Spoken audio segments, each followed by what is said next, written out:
Assalamualaikum warahmatullahi wabarakatuh. Hello everyone, my name is M.Pd. I want to tell you about my loving Prophet Muhammad SAW.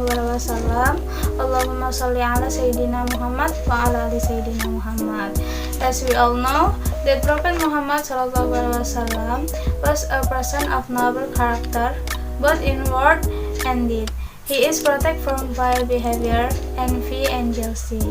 Prophet Muhammad is a prophet of the end of time who has a commendable character. He always worried about his people.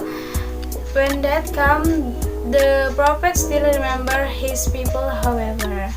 The prophet always took time to preach, pray, and ask forgiveness from Allah Subhanahu wa Ta'ala. Well friends, because his goodness that Allah praises him in the Qur'an, in Qur'an Surat Al Ahzab ayat 21. May we all get intercession from Prophet Muhammad SAW at the end of time. I think enough. Thank you for your attention. Wassalamualaikum warahmatullahi wabarakatuh.